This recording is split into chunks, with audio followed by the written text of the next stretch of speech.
Alors ça y est, cette fois on y est, cette période un peu attendue, crainte par les Réunionnais qui arrivent en métropole pour la première fois ou même qui y sont depuis toujours.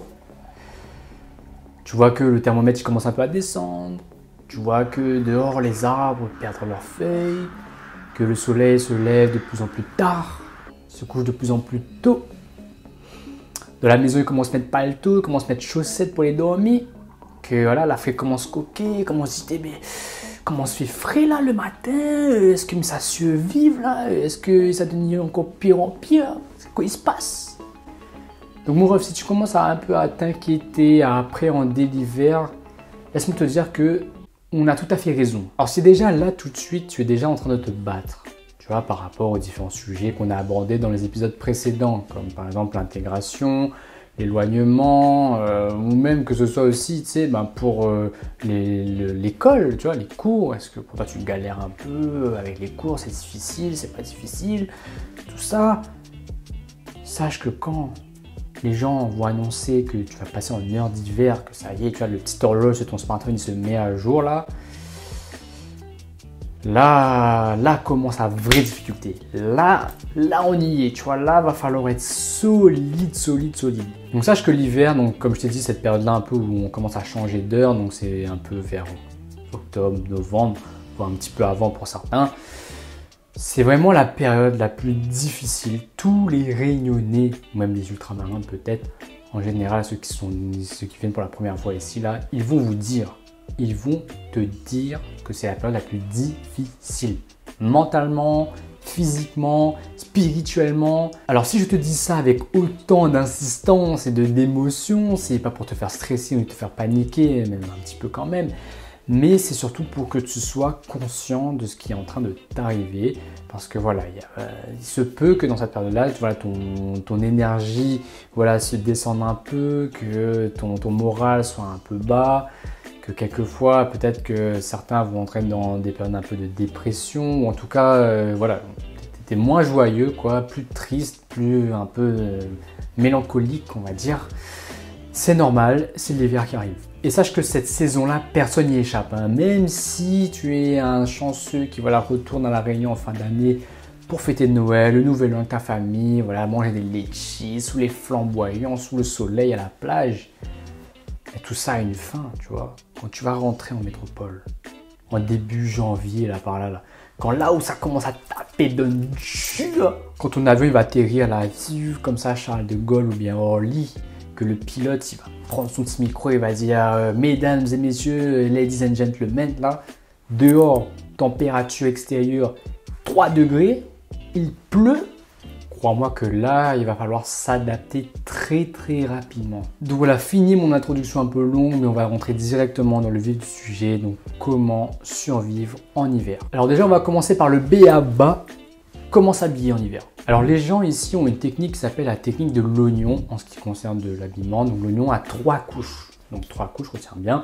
Donc tu as le t-shirt, le pull et la doudoune / le manteau. Donc appelle ça comme tu veux, un technique de l'oignon à 3 couches ou technique de la Sainte Trinité, hein, voilà, le Père, le Fils, le Saint-Esprit, comme tu veux, mais en tout cas 3 couches, retiens bien ce nombre-là, c'est pas un nombre magique, hein, c'est juste que voilà, c'est très pratique et je vais t'expliquer pourquoi. Alors déjà, le fait d'avoir 3 couches, bon ben logiquement, tu auras moins froid dehors, hein, ça voilà, et normalement là je t'apprends rien, donc c'est-à-dire quand tu es dehors, ça te permet d'avoir quand même une protection contre le froid, contre le vent aussi, hein, parce que sache que le vent ici, il est vraiment terrible quand en hiver là. Donc voilà, le fait d'avoir 3 couches, ça te permet de sortir dehors, entre guillemets, sans trop souffrir. Mais ça te permet aussi que quand tu vas entrer à l'intérieur, donc que ce soit chez toi ou chez quelqu'un ou dans l'école, tu vois, dans une salle de cours ou dans les amphithéâtres, parce que chez les amphithéâtres, on dirait des chambres froides dans les universités, je sais pas pourquoi, mais voilà, quand tu vas entrer à l'intérieur, en général, des fois, il se peut que voilà, ce soit chauffé, qu'il y ait un chauffage. Hein. Et donc, la connerie à faire, et que moi j'ai fait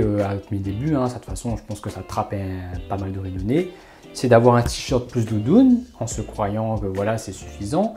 Et donc, en fait, quand tu vas entrer à l'intérieur dans des endroits chauffés, tu vas dire, ah putain, il fait trop chaud avec la doudoune, tu vois. Tu vas enlever la doudoune et là, tu vas te retrouver en t-shirt. Sauf que le t-shirt, même quand il y a du chauffage, ça suffit pas. Donc en fait là tu crèves de froid et donc là tu vas mettre ta doudoune t'as chaud et ça fait que bon bah voilà, tu te mets à enlever, remettre, enlever, remettre.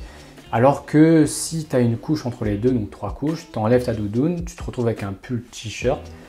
Et là, bah, tu es plutôt confortable et c'est comme ça que les gens font ici en général. Alors si jamais tu es très frileux et que 3 couches, ça ne te suffit pas quand tu sors dehors, tu peux mettre une 4e couche. Alors tu peux acheter ce qu'on appelle des collants, enfin des vêtements isothermiques, donc c'est des collants en fait que, alors moi je les ai achetés à mes débuts chez Uniqlo. Je crois qu'il y en a aussi un peu à Damart, mais plus cher. Enfin, ça existe un peu partout en général en hiver. Hein. Mais voilà, c'est des vêtements assez fins avec un textile un peu particulier qui permet de garder plus de chaleur que tu vas mettre en fait sous les vêtements.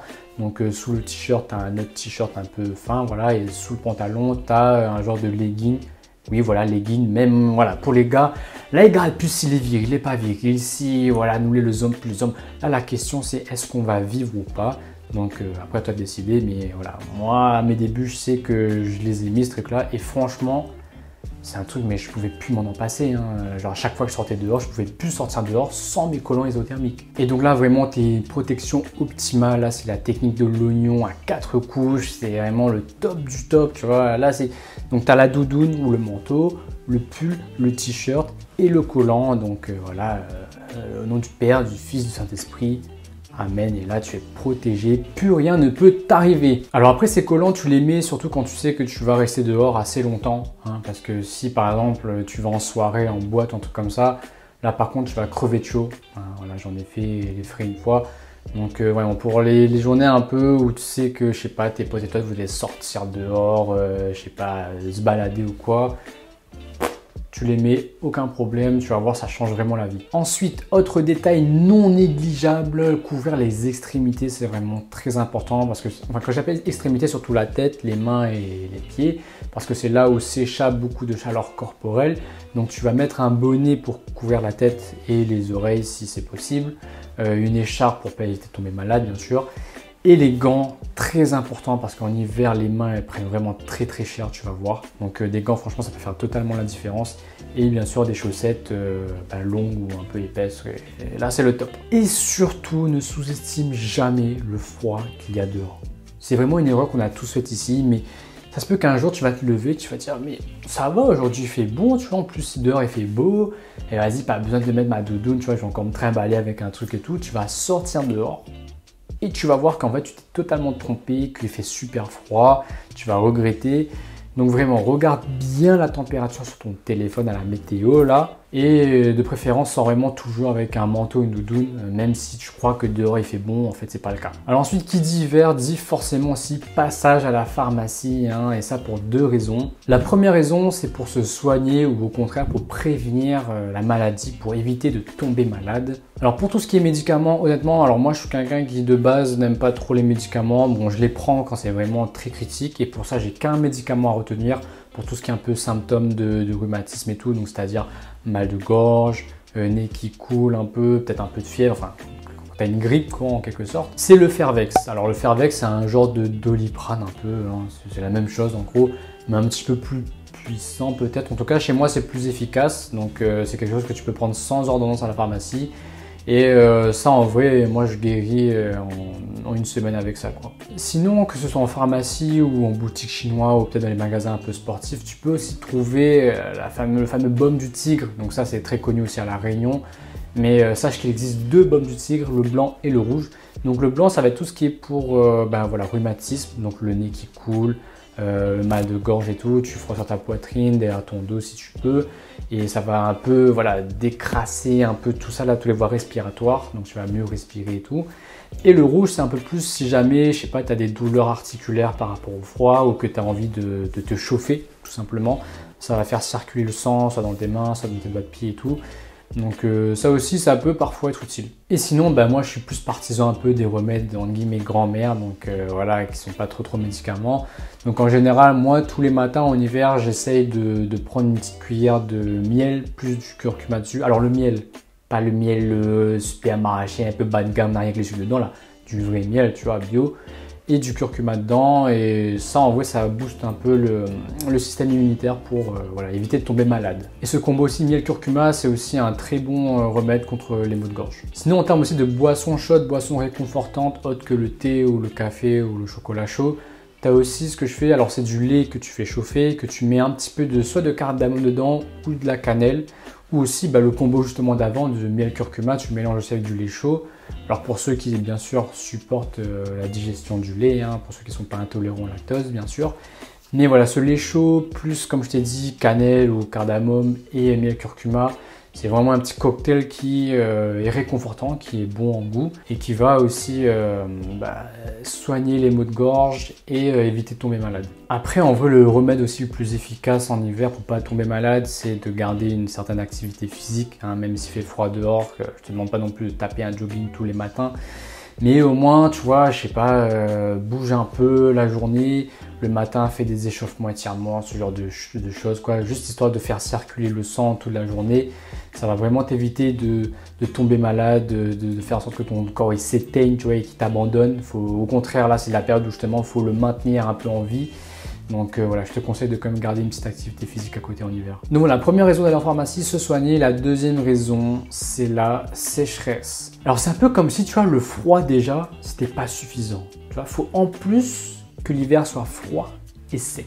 Donc ça c'est vraiment la période, mais c'est un cauchemar, surtout pour moi qui déjà ai la peau un peu sèche et tout. Donc si c'est aussi le cas pour toi, franchement on est ensemble, ça va être très très dur. Le budget crème hydratante là, ça va flamber.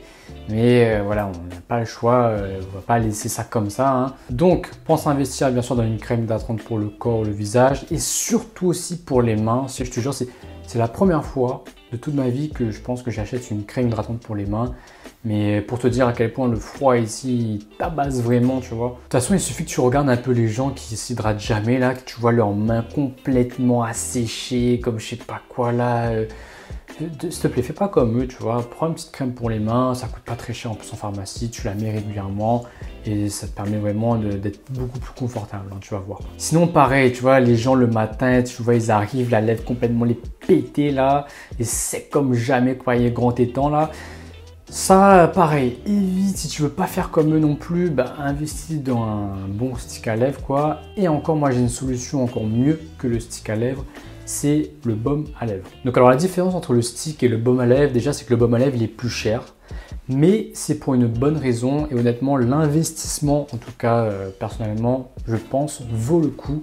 C'est-à-dire que déjà c'est un truc, alors c'est pas comme un stick à lèvres, comme un genre de rouge à lèvres que tu te mets, c'est un truc, bon c'est aussi de poche, hein, ça a à peu près la même forme, sauf que ce serait un genre de, pas de pâte mais un peu de vaseline, tu sais, que tu vas mettre comme ça là. Et en fait, ça tient beaucoup plus longtemps dans la journée. C'est-à-dire que moi, le baume à lèvres, je le mets peut-être 2 fois dans la journée et ça suffit largement. Tu vois, alors que le stick à lèvres, tu es là, tu le mets une fois, ça suffit pas, l'heure d'après, tu remets et tout. Et au final, le truc, il descend comme jamais. Alors que le baume à lèvres, moi, honnêtement, un seul, ça me tient tout l'hiver, mais vraiment facilement. Donc, on a vu les conseils pour mieux s'habiller en hiver, les conseils aussi, les trucs à un peu acheter pour se soigner ou pour battre contre la sécheresse. Maintenant, je vais te parler des habitudes à prendre au quotidien quand tu es à la maison. Alors déjà, le chauffage, hein, le chauffage, c'est vrai, c'est quelle invention miraculeuse le chauffage, mais l'invention aussi qui coûte très cher sur la facture si jamais tu fais pas attention. Donc au niveau de la facture électricité, honnêtement, voilà, le chauffage, c'est le truc qui va te coûter super cher si tu fais vraiment pas attention, donc sois malin. Donc n'hésite pas à réduire de quelques degrés, tu vois. Si chaque semaine tu baisses d'un petit degré le chauffage histoire de t'habituer, ça peut vraiment faire de grosses économies sur la facture. Donc voilà, moi je te conseille vraiment de le baisser de 1, 2, 3 degrés, allez, et de mettre plutôt des plaids, des pulls à la maison et des grosses chaussettes, quoi, si tu veux. Parce que, bon, il y en a qui disent, enfin les experts disent que voilà, baisser de 1 degré son chauffage, ça permet d'économiser jusqu'à 7% sur la facture. Donc voilà, si jamais tu t'inquiètes un peu pour ça, n'hésite pas à le baisser un peu. Ensuite, toujours par rapport au chauffage, c'est un peu peut-être contre-intuitif, mais des fois, il vaut mieux le laisser allumer toute la journée, mais à basse intensité, tu sais, que de l'éteindre et de le rallumer quand tu arrives. Parce qu'en fait, le chauffage, il aura besoin de beaucoup plus d'énergie pour redémarrer et réchauffer toute la pièce que s'il a continué à chauffer toute la pièce et à le maintenir à une température constante toute la journée. Et puis toi aussi, ça t'évite d'entrer dans une maison complètement froide et d'attendre que le chauffage y fasse effet. Donc je te conseille de le baisser quand tu pars, mais ne l'éteins pas. Et puis quand tu reviens, tu le montes un petit peu s'il y a besoin, quoi. Deuxième conseil ensuite quand tu es chez toi, alors je sais, même s'il fait froid dehors, qu'il y a du vent, aère la maison, c'est-à-dire ouvre un instant la fenêtre, 15-20 minutes par jour si possible, ou tous les 2 jours en tout cas. Parce que ici l'hiver c'est la période aussi où il pleut le plus, donc où il y a beaucoup d'humidité, et quand ton appart garde énormément d'humidité, que tu aères pas, c'est là où toutes les moisissures, tous les trucs comme ça un peu chiants vont débarquer. Donc aère toujours la maison pour éviter un peu de te retrouver avec un nid de moisissures chez toi, quoi. De plus, si chez toi ou à côté tu n'as pas de sèche-linge pour sécher tes linges et que tu ouvres ton linge sur un séchoir comme moi, je te conseille encore plus d'aérer un peu la pièce, parce que le linge mouillé a besoin d'air qui circule pour pouvoir sécher. Donc si jamais tu ne le fais pas, non seulement ton linge va rester mouillé, mais en plus tu augmentes encore plus ce risque-là de moisissure chez toi. Ensuite, il faut que je te parle du matin en hiver, parce que le matin en hiver, c'est vraiment un combat que tu vas mener vraiment chaque jour. Quand tu te lèves, avoir la force de sortir du lit, de sortir la douceur, la chaleur un peu de ton drap du lit pour aller là-bas, là en cours dans le froid. Franchement, c'est vraiment un parcours du combattant, c'est vraiment très très difficile psychologiquement. Vraiment, je rigole vraiment même pas là, c'est vraiment super difficile de se lever le matin en hiver. Alors personnellement, j'ai une petite technique, alors ça fait pas non plus des miracles, genre c'est pas ça qui va non plus te donner la joie de vivre, de commencer la journée en hiver, hein, mais c'est mieux que rien. En gros, le matin quand tu te réveilles, tu vas frotter tes mains pendant plusieurs secondes jusqu'à ce que ça devienne chaud, quoi. Et quand tes mains sont chaudes, tu les places sur la paupière de tes yeux, donc comme ceci. Et tu attends quelques secondes pour aussi chauffer un peu tes paupières ici, tes yeux là. Et en fait ça va permettre déjà d'activer un peu ton système nerveux, de en quelque sorte mettre en marche ton cerveau, et tu vas voir que tes yeux s'ouvrent beaucoup plus facilement et que d'un coup tu vas te sentir un peu plus réveillé. Alors ensuite, un conseil dont j'entends très peu parler en hiver, c'est l'alimentation. Pour moi, l'alimentation en hiver, honnêtement, si tu sais comment l'utiliser, ça peut vraiment faire toute la différence, que ce soit forcément sur ton physique, hein, au niveau du poids ou ce genre de choses là, mais surtout sur ton mental, mine de rien, et ça, peu de personnes le savent. Donc privilégie forcément les repas qui sont chauds, pour te réchauffer, les repas aussi un peu consistants, onctueux, pour calmer un peu cette sensation de faim qui est très très présente en hiver plus qu'en été.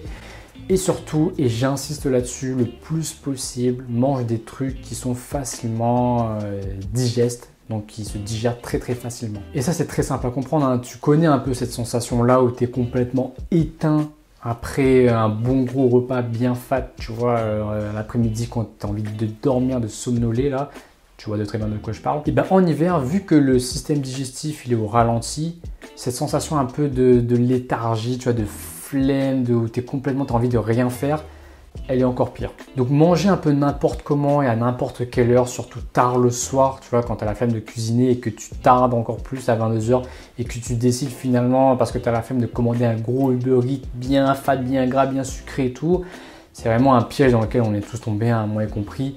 Mais ça, c'est vraiment des habitudes qui vont te flinguer, que ce soit physiquement, mais psychologiquement et mentalement. Donc après, encore une fois, c'est à toi de doser, hein, forcément, parce que je sais aussi que la période d'hiver, c'est le moment aussi pour découvrir le terroir français, la raclette, la fondue, le vin chaud, tout ça. Donc bien sûr, ne te prive pas non plus de petits plaisirs, mais je veux dire, c'est pas tous les jours qu'il faut manger un peu comme ça. En tout cas, c'est à toi de doser, encore une fois, la responsabilité est de ton côté. Moi, je te conseille, je te dis juste des conseils, hein. Mais sache que si jamais ça va vraiment pas fort au niveau mental, que ton moral est vraiment très très bas, que tu commences vraiment à te sentir éteint, à avoir plus d'énergie, revoir un peu son alimentation, ça peut donner un coup de boost et vraiment changer, améliorer en tout cas significativement ta situation. Donc les aliments que je t'invite à ne pas consommer trop régulièrement, en tout cas en hiver, pour éviter un peu ce sentiment de flemmardise et de léthargie, ça va déjà être la grosse viande, tu vois, le bœuf ou le porc, les trucs comme ça. Ça met beaucoup de temps à digérer. Un truc aussi qui est inévitable, c'est les produits transformés, les produits industriels, donc tout ce que tu vas trouver dans les fast-foods, dans les Uber Eats, même au Carrefour. Enfin, tu sais, des trucs déjà tout faits, ça en général, ça prend beaucoup de temps à digérer aussi pareil.